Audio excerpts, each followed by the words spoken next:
नमस्कार दोस्तों, आप सभी का स्वागत है हमारे YouTube channel VCS basic physics में।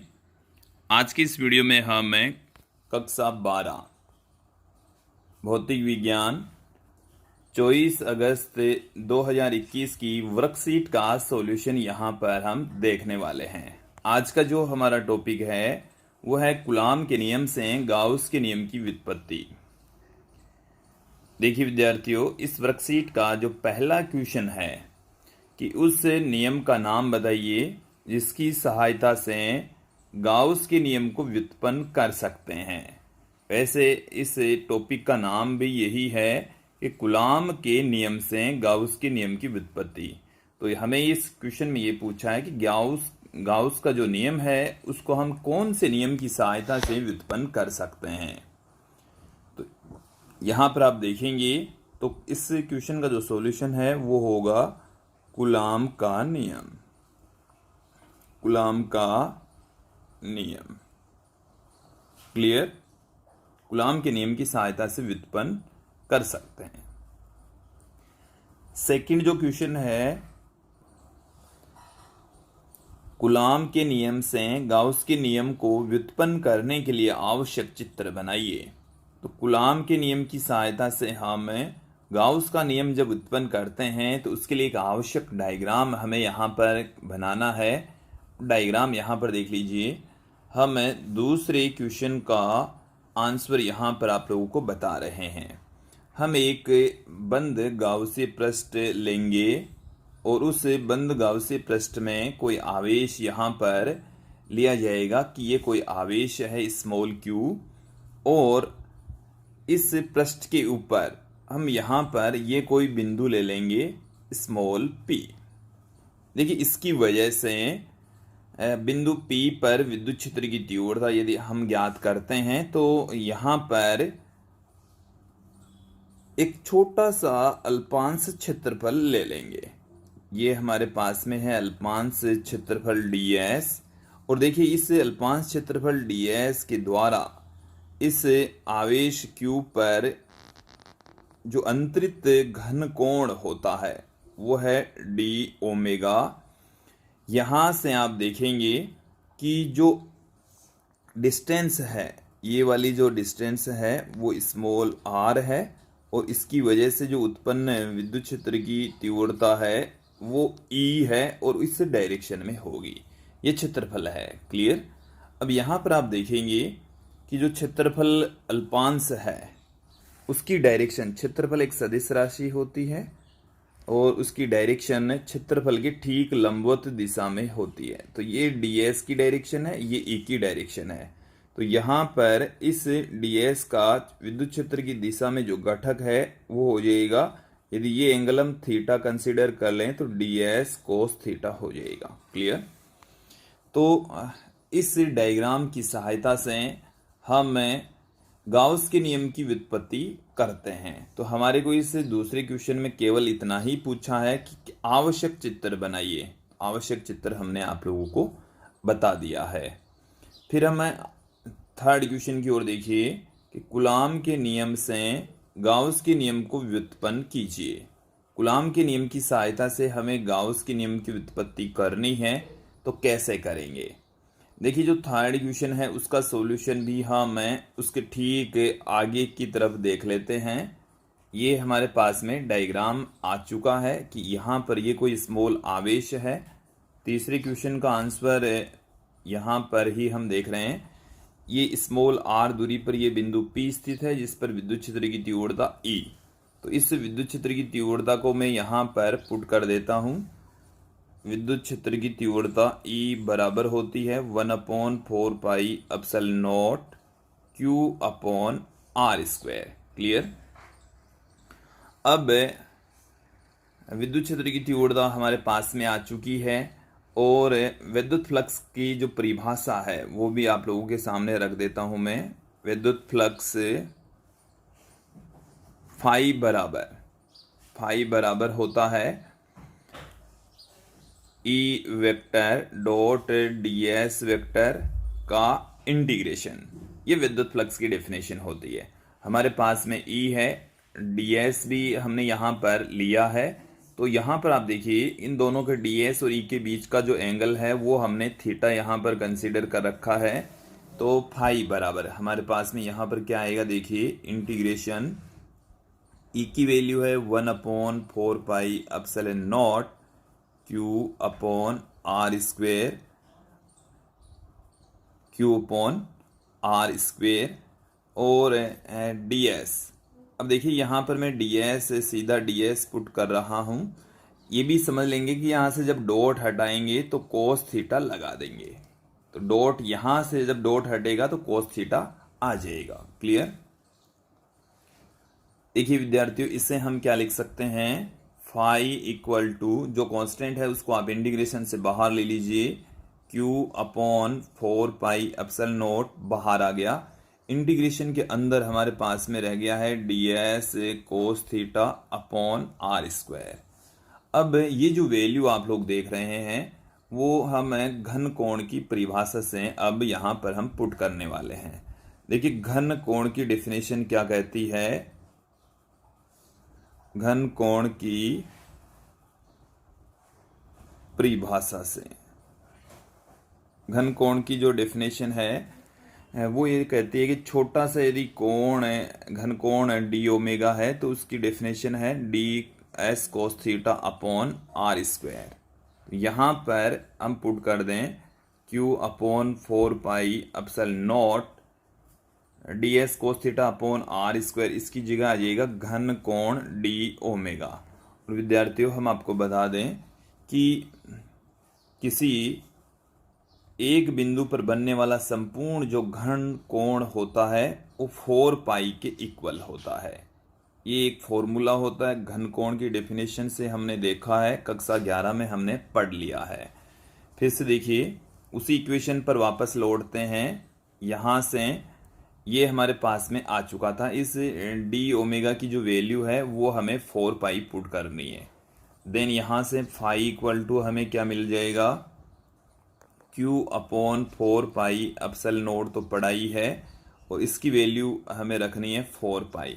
देन यहाँ से ये आ गया हमारे पास में 4 पाई से 4 पाई कैंसिल हो गया, q/ में एप्सिलॉन नॉट आ गया। तो देखिए इस बंद पृष्ठ में, ये हमारे पास में बंद पृष्ठ है और बंद पृष्ठ में यदि आप केवल q आवेश रखते हैं, यदि यहाँ पर q आवेश रखते हैं तब जो विद्युत फ्लक्स है वो q/ में एप्सिलॉन नॉट आता है। और यदि n आवेश हैं या बहुत सारे आवेश हैं तब उनके कारण से जो उत्पन्न विद्युत फ्लक्स है वो इसी तरीके से q1/ में एप्सिलॉन नॉट प्लस में q2/ में एप्सिलॉन नॉट, q3/ में एप्सिलॉन नॉट, इसी तरीके से आएगा, जिसमें से हम 1/एप्सिलॉन नॉट कॉमन ले लेंगे तो q1 plus q2 plus q3 इस तरीके से हमारे पास में आ जाएगा। अब देखिए इसे हम फाई इक्वल टू समेशन q/एप्सिलॉन नॉट लिख सकते हैं। और विद्यार्थियों यही गाउस का नियम है, यही गाउस का नियम है। क्लियर।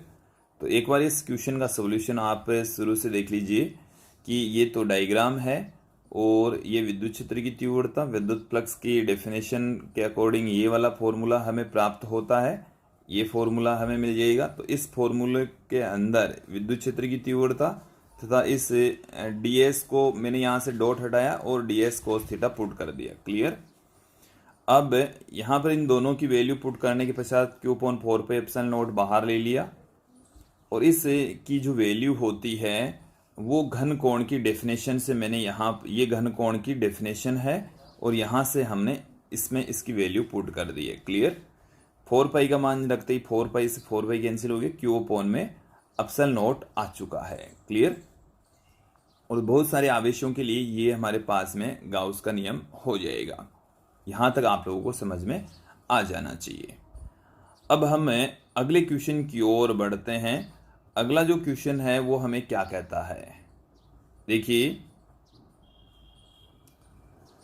थर्ड क्वेश्चन हो ही गया है। फोर्थ क्वेश्चन देखिए कि एक घन विद्युत क्षेत्र E vector equal to E zero अक्ष आई के एफ में स्थित है। घन की प्रत्येक भुजा 1 सेंटीमीटर है। नियतांक ई जीरो बराबर 2.5 गुणा 10 की घात 5 न्यूटन प्रति कूलाम इंटू मीटर है। तो घन से पारित विद्युत फ्लक्स पूछा है। इसके साथ में घन द्वारा परिबद्ध आवेश की वैल्यू भी हमें ज्ञात करनी है। विद्यार्थियों, इस क्वेश्चन का जो सॉल्यूशन है, इस क्वेश्चन के अंदर हमें घन की जो भुजा है उसको मैं ए से लिख दूं, वो 1 सेंटीमीटर दे रखी है। इसके साथ में जो ई वेक्टर है वो हमें दे रखा है ई जीरो अक्स आई केफ, और ये जो ई जीरो है इसकी वैल्यू हमें दे रखी है 2.5 इंटू 10⁵ न्यूटन प्रति कूलाम इंटू मीटर। क्लियर। आप यहाँ से देखेंगे कि हमें एक इस टाइप का डायग्राम दे रखा है। ये एक घन है,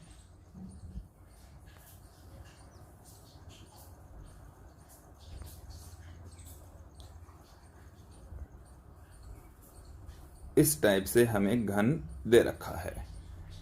क्लियर। इस घन का ये वाला जो फलक है, देखिए ये जो फलक है वो है अक्स बराबर 0 पर, और ये वाला जो फलक है वो है अक्स बराबर a पर, अर्थात ये 1 सेंटीमीटर पर है। क्लियर। विद्यार्थियों, इस फलक के अंदर विद्युत क्षेत्र रेखाएं प्रवेश कर रही है, तो इसमें से विद्युत क्षेत्र रेखाएं बाहर निकल रही है। तो एक फलक के अंदर ये प्रवेश कर रही है, तो यहाँ पर जो फलक होगा उसको हम प्रवेशित फलक कहेंगे φ1 से, और यहाँ से जो फ्लक्स है वो बाहर निकल रहा है, इसको हम निर्गत फ्लक्स φ2 से पुट कर देंगे। जो कुल फ्लक्स होगा वो प्रवेशित निर्गत फ्लक्स में से प्रवेशित फ्लक्स घटा देंगे, तो हमें जो फ्लक्स प्राप्त होगा उसको हम कुल फ्लक्स कह देंगे। सबसे पहले यहाँ पर हम ज्ञात कर लेते हैं इस फलक का क्षेत्रफल। देखिए फलक का क्षेत्रफल भुजा स्क्वायर के बराबर होगा। यहाँ पर भुजा की लंबाई है 1, तो 1 सेंटीमीटर का स्क्वायर, जिसे हम 10 की घात -4 मीटर भी पुट कर सकते हैं। क्लियर। देखिए विद्यार्थी, अब हम ज्ञात करते हैं यहाँ पर प्रवेशित फ्लक्स।